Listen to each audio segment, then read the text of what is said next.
আমরা তো সবাই খিচুড়ি বানাই। এইভাবে একদিন বানিয়ে খেয়ে দেখবে তো। আমি একটু আদা কেটে রেখেছি, একটা টমেটো আর একটু সয়াবিন ভিজিয়ে রেখেছিলাম। বয়েল করি নাই সয়াবিনটা। একটু কাঁচা লঙ্কা কেটে রেখেছি, একটা বড় সাইজের পেঁয়াজ কেটে রেখেছি। আবার বলে দিলাম একটু আদা দিবে, কিন্তু আদাটা দিতে ভুলবে না।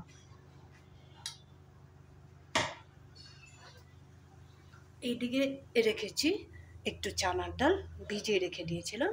একটু মুগের ডাল দিয়েছি, মুসুরির ডালটা একটু বেশি করে দিয়েছি, সাথে সামান্য পরিমাণে চাল।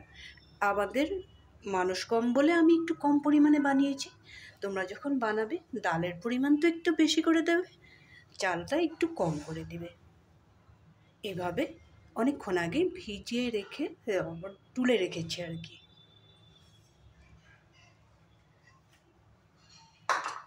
এখন আমি প্রথমে সামান্য পরিমাণে সাদা তেল ব্যবহার করব। কুকারেই রান্না করব। কুকারে একটুখানি সাদা তেল দিয়ে দিব।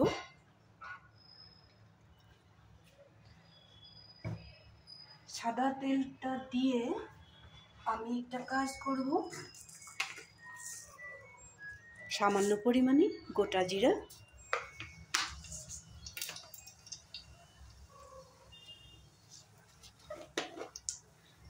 একটু দেব ভাজা পান মশলা,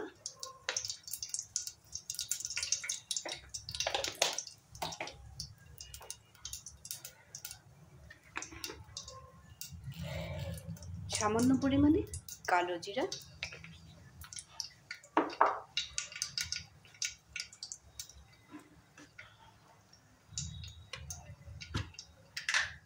আমি এইভাবে কোনোদিনও রান্না করি নাই, যার জন্য আজকে ভাবলাম যে সবসময় তো একভাবেই রান্না করা হয়, আজকে এইভাবে রান্না করে দেখি তো কেমন লাগে। এখানে দিয়ে দেব 2টার মতো শুকনা লঙ্কা। শুকনা লঙ্কাটা একটু টুকরা করে দিলাম। এখন আমি কেটে রাখা পেঁয়াজটা দিয়ে দেব।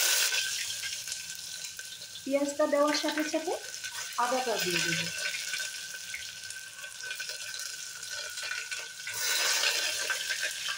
আদা পেঁয়াজটা দেওয়ার সাথে সাথে টমেটোটা একটু বড় সাইজ করেছি, এটা যাতে গলে যায় তার জন্য আগে দিয়ে দিলাম।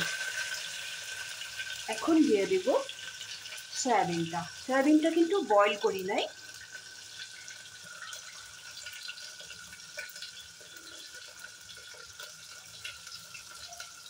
কাঁচা লঙ্কাটা একটু পরে দেব।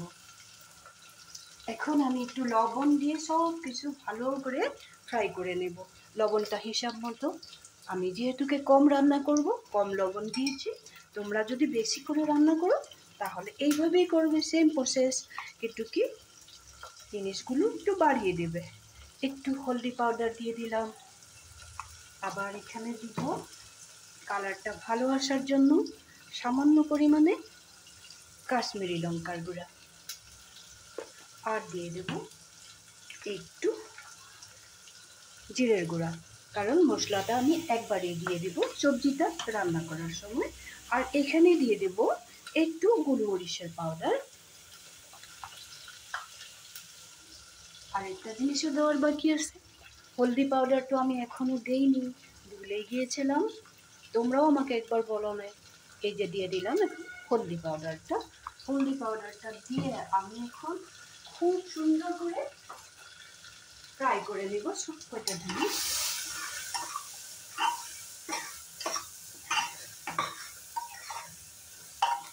এই সময়টাতে আমি গ্যাসের ফ্লেমটা একটু বাড়িয়ে রেখেছি। সবজিগুলো আমার ফ্রাই করা হয়ে গেছে। আমি দেখিয়ে দিই কুকারটা সামনে নিয়ে। এই ধরনের ফ্রাই করে নিয়েছি।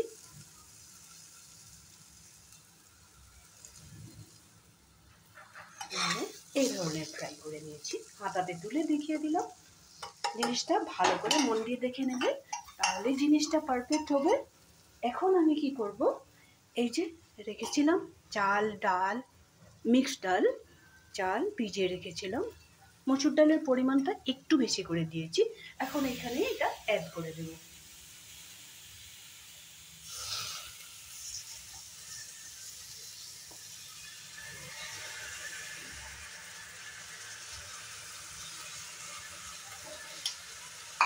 আবার একটু সময় ফ্রাই করে নেব মশলার সাথে ডাল আর চালটা।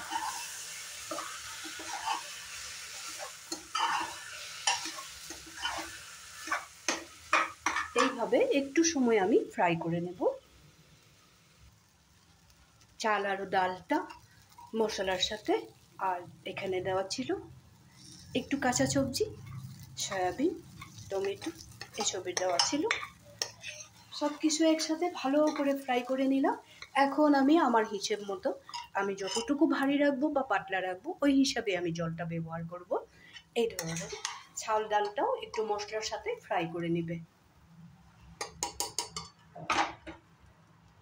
এখন গ্যাসের ফ্লেমটা বাড়িয়ে দিলাম, বাড়িয়ে দিয়ে আমি এখানে হিসাব মতো জলটা দিয়ে দেবো।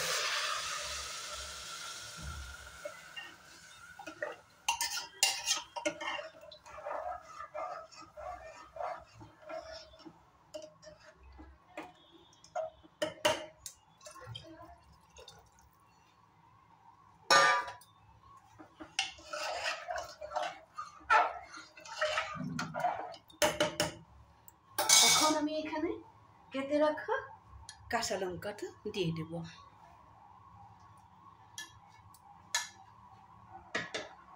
কাঁচা লঙ্কাটা দিয়ে আর নাড়াচাড়া করব না।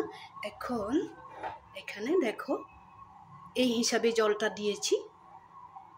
এখন কুকারের ঢাকনাটা লাগিয়ে দিয়ে 4টের মতো চিটি দিয়ে নেব। তারপরেই আমার খিচুড়িটা রেডি হয়ে যাবে।